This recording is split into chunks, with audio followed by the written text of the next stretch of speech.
So let's make like Santa Claus and take it from the rooftop. Ooh, from the rooftop. Yes. Welcome to 6 Minute Increments, where we study the law and business interplay. And today we have The Reckoning. Yes. Our very own Langston D. McFadden, a long time in coming.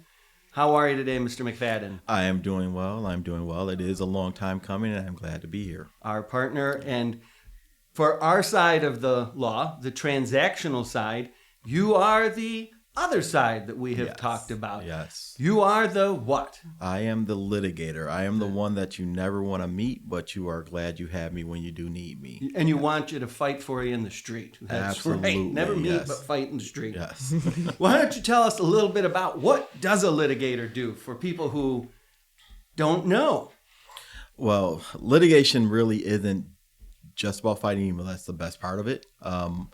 A good litigator, particularly in the commercial realm, is also about trying to reach resolutions, to avoid litigation. Tell all clients the most expensive thing you can do is engage in litigation.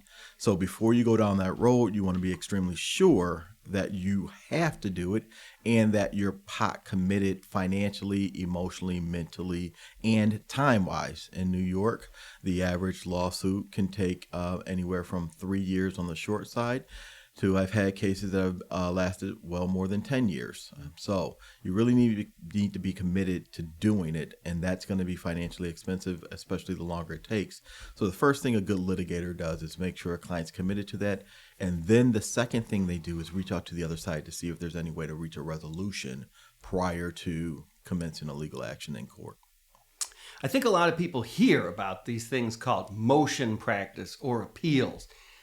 I don't think most people understand what in the heck that is. Yes. Could you describe a little bit about those two aspects of your practice? Yes. One of the biggest misnomers that clients have is that, my case, it's right, clear. It's I should clear win right away. I should win. Just tell the judge, that we should win.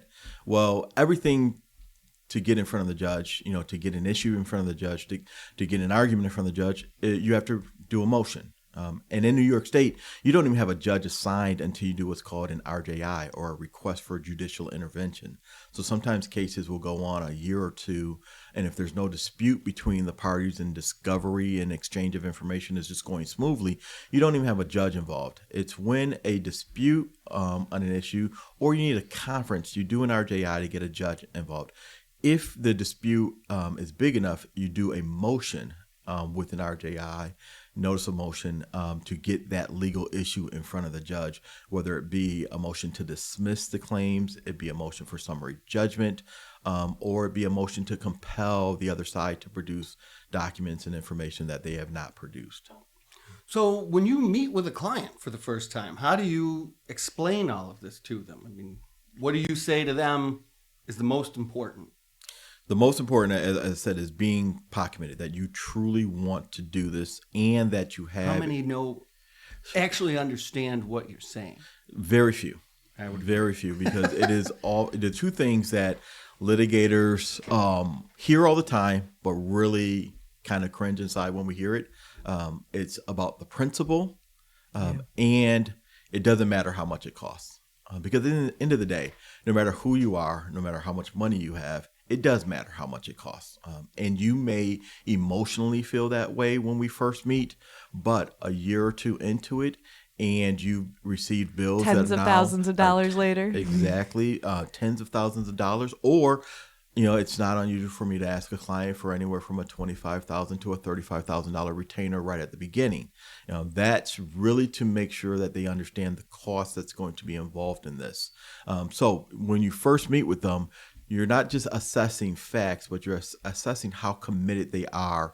And is their ultimate goal here that I just want to send a message to the other side, that I truly just want a settlement and I want to, talk to a litigator about how we effectuate that, or I truly want to litigate this all the way to the ends and I'm willing to put as much money into this as possible. You want to know that as best you can up front. Now, you have an interesting practice. We've known each other for a while. So in your practice, you not only deal with humans, but you also represent a lot of companies and or insurance companies. Correct. What do you find is the difference, I guess, working with humans versus business organizations and corporations, and how often they go through litigation. Yes. When you work with an individual person, that's when you get the most emotion involved because they've been wronged, aggrieved. Either they are being sued and someone says they owe them money, or they want to sue someone because they're owed money. And that's where the most emotion is involved. But they typically aren't used to dealing with attorneys, particularly litigation attorneys. So there's a lot more education of those individuals that go into place. When you're dealing with corporations, particularly at what we call the savvy individuals of legal products, they're more business Usually oriented. other lawyers buying lawyer services. Correct. Correct. You may be dealing with, a major corporation, say, a Walmart or a Ford or a GM or Kodak or whatever have you, but you're dealing with usually the general counsel, Yep. internal attorney for that company. And a lot of GCs that handle litigation for the companies, they find outside counsel such as myself, but they've been litigators. Right. So they're much more aware of the process. They're much more aware of the cost. So it's easier to talk to them about what's involved in it. And they're truly making business decisions and not so much emotional decisions. How about for small businesses that don't have a general counsel? I mean, what thoughts or tips do you have for them? Or do you see that they end up being more like individual people? Yeah, they most of the time they are more like individuals. The smaller the business or the more closely held the business is, the more you're going to get a client that is more like an individual user of legal services and not a corporate entity that does this on a regular basis. The thing that I talk to them about is all the time that lawyers are your friends when you are business owners. Coming to see your corporate attorney for your formation or corporate issues, contract issues, prior to any disputes being arising, it's much better than coming to me after the dispute. The apple a day arisen. to keep the litigator away. Exactly. I said that for years. And it's very hard to get people to understand that because I tell people all the time. Well, they think we're expensive. They think the corporate attorney is very expensive. They think a consult with Beth is very expensive, because they're told, oh, this consult could be a couple of $100s, or I'm going to need $2,500 or $5,000 for your formation. Well, I tell them you could spend that $2,500 to have your entity formed correctly, or you could do it incorrectly, end up in litigation, and now you need to give me a $25,000 retainer. Right. And it's really hard to get people to understand that. Cardiothoracic surgery. Yes. I am there to triage and do the emergency issues instead of you going for your 6-month checkup to make sure that you're in good health. But once you're in that emergency situation, it's very expensive, and you can't just get up off the operating table at that point. Right. I mean, one of the things about this podcast has always been about looking at those business issues. How do you talk? And you've talked a little bit about it, but maybe in a little more detail, having that conversation with a client about the expense, because let's say they've now been sued. They come down and sit with you. Where do you go? The first thing I do is, okay, let's assess the facts. What are you being sued for? And I tell them, you need to be as open and honest and upfront with me as possible. Did you do something wrong? Are you liable in the civil sense for what you're being sued for? And I need to know the full story, because I tell them no matter how thin a sheet of paper is, there's always two sides to it, just like there's always two sides to the story. I can always explain away bad facts and come up with arguments to counter those bad facts. I can never explain why a client omitted facts or misled or lied to the court. So the first thing is establishing that relationship and getting that factual investigation going. The next is to assess truly what is the best outcome for you. And sometimes that's a difficult conversation with the client, that the best thing for you is to settle this because the cost of litigating this is going to be exponentially higher than the cost of any kind of settlement, so long as the other side is reasonable. And then people often talk about valuing their litigation. How do you go about actually coming to that value? Yes. For me, I try to get people to understand that, that it is really, you're making, again, a business decision. Even if you're an individual in litigation, you're making a business decision based on finances and not an emotional one. If the chances that you're going to lose a litigation is going to cost you $100,000, But to defend against that litigation, it's going to cost you $200,000, $250,000, $300,000. We need to be talking about how do we get a settlement going. Even if you win that litigation and you're going to not lose $100,000, but you're going to pay $150,000 to litigate it. Let's talk about how do you save money. I tell clients I'm just as important and invested in saving them money as I am in billing them. I would much rather a long-term relationship with individuals that come back to us, even if it's hopefully not back to me for litigation, but to see Beth for a labor and employment issue, or to see you, Brett, for a corporate, or even our real estate or T&E departments. I'm much more invested in establishing a long-term relationship with clients. So I don't want to bill the bejesus out of them on one issue because they never walk away. Even if they won, they never walk away feeling good because I won that issue and didn't pay $100,000, but I just paid Langston $200,000, and somehow I feel slighted by that. No matter how much you talk to them up front about how expensive it is. How do you find the clients for you? I know we've talked a lot over the time we've been on this show. How do they deal with hearing from you about those costs? Because they're going to think, well, I'm right, they're wrong. Mm-hmm. I mean, what kind of pushback do you get, and how do you deal with that pushback? The first thing I always get is people saying, well, if we win, can't we just get our legal fees from the other side? Well, everybody likes that idea. No, this is in England, okay? Yeah. This is not how law is practiced in America. In America, the only way, particularly in New York State, the only way you can get legal fees if you win a lawsuit is if there's a contractual provision that says you're entitled to legal fees, if there's a statutory provision that says you're entitled to legal fees, or one of the parties does something so egregious in the legal action that the court awards legal fees through sanctions or cost and disbursements. If I even put it in the contract, though, will we always get the legal fees? Not always guaranteed, because what often happens, most cases settle. Even if it's on the courthouse steps, as I've had cases literally settle after I've picked a jury. So if it settles, there's no prevailing party there. Yeah. So you're not entitled to legal fees, even if the contract says you get legal fees. And in the settlement may actually be that you're getting money. So you feel like you won, but you didn't win for purposes of that contractual provision. So you're not entitled to legal fees. And again, even if you actually win, doesn't guarantee that the other side has the money to pay you legal fees. So sometimes it's still a loss. Fairness is not in the equation as much as people. I think that's the biggest shocker. Yes. It's an adversarial system. Right. Yes. And to be fair, I think from our perspective, knowing the rules about whether or not legal fees can be covered and wanting to protect our client and make pain for both sides, it's a highly negotiated contractual term. It's not like you just put it in there and everybody signs this provision. Correct. Because then the other party, unless they're not represented, which if they're not represented, ends up being a great argument for why. Yes. At that point now, I signed this under duress, under fraud. I was fraudulently induced to sign it, or it was not fully explained to me the contractual provisions. So you have to be very careful when you're an attorney going against someone not represented by an attorney, even in as you said, the corporate context.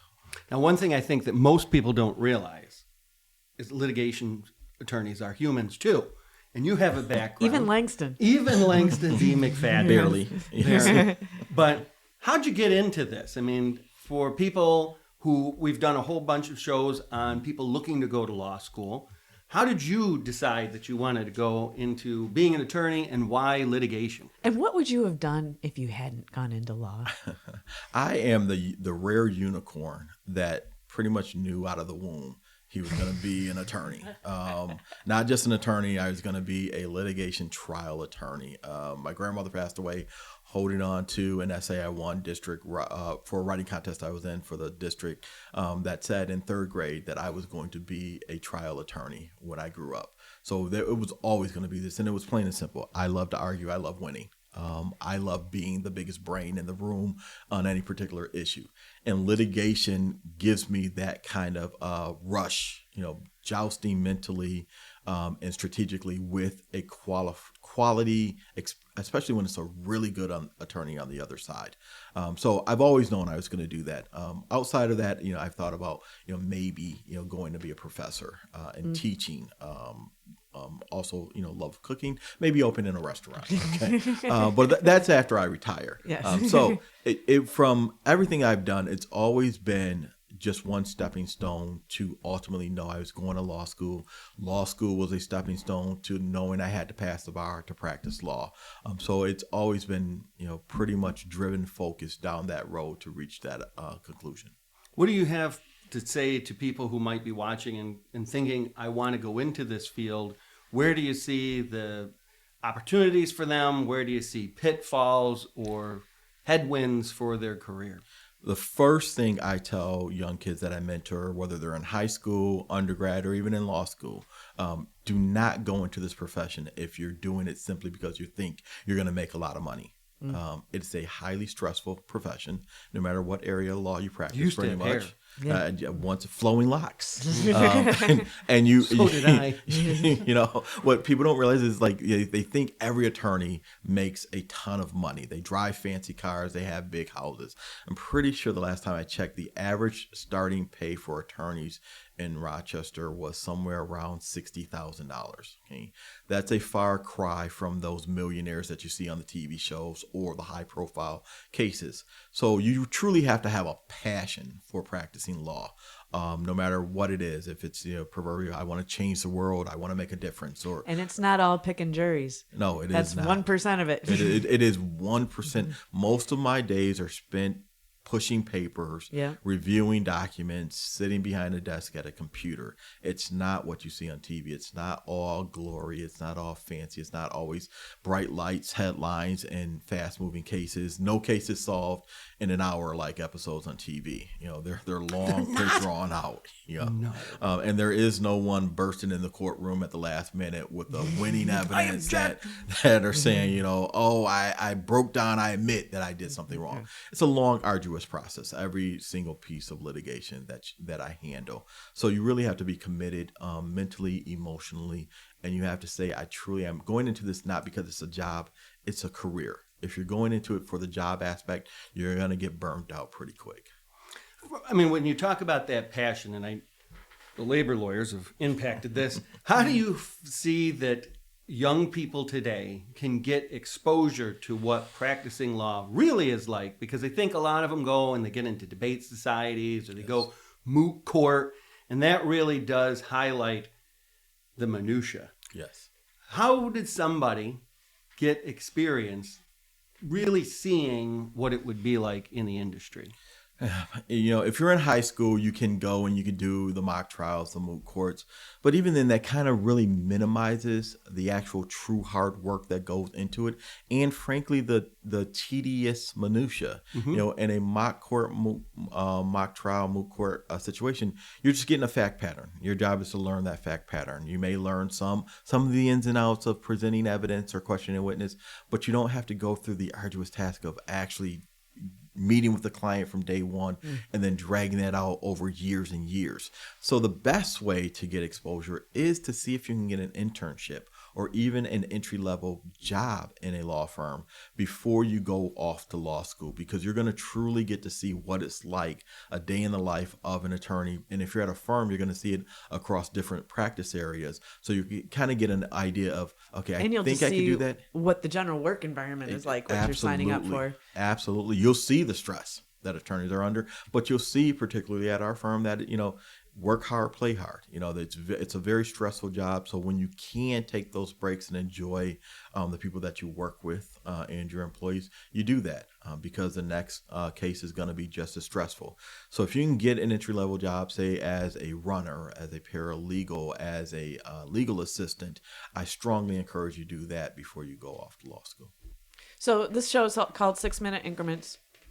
Because we bill our lives away in 6-minute increments. Yes. How do you feel about billing? I know litigation particularly is still, commercial litigation anyway, is still very much billing by the hour. Do you see that changing? Do you want that to change? Can it change? What are your thoughts on all things billing? I do see it changing, particularly the more savvy clients you have. If you're working with those companies, general counsels for companies now are looking at cost savings. They understand the influx of AI and how helpful AI is. So you can't just get away with saying, okay, I spent 5 hours doing these 15 tasks. They're looking for you to be efficient. They're also looking for cost-efficient business billing models. So it's no longer just, okay, this is my hourly rate and I'm going to present the best hourly rate. They like to see alternative fee arrangements. We have situations where we say we're going to bill you hourly at a cap of this amount of money, and then we're going to be invested in this lawsuit with you because we're going to take a contingency fee after that if it hasn't been resolved by the time we reach that cap.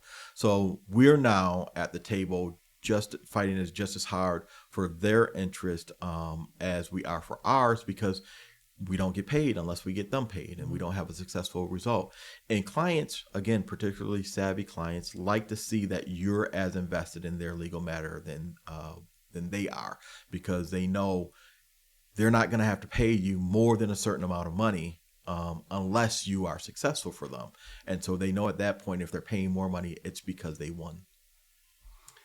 Well, this is a 6-minute increment show, and this is a very expensive set of 6-minute increments. But if you had to, in summation, give some advice to clients who are like, I've been wronged, I need to sue. What are your closing arguments? What's Counselor? your closing argument there, Counselor? Good way to put it. My closing argument is... give them coal for Christmas.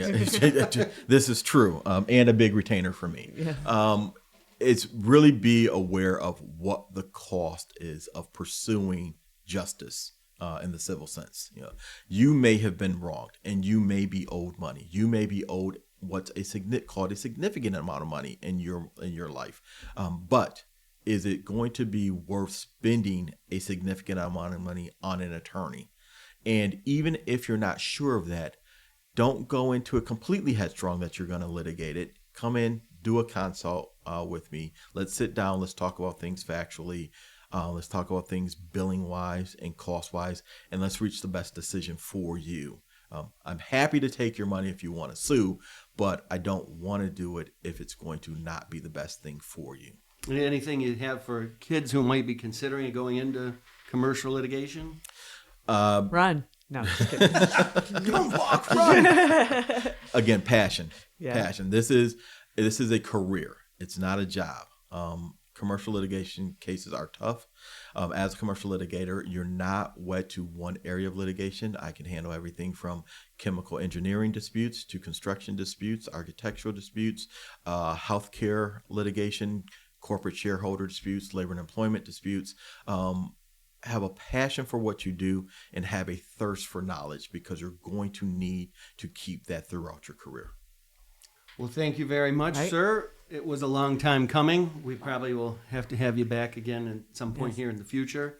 But as always, like, share, subscribe, and happy holidays. Tell your enemies. Yes. Share it with them too.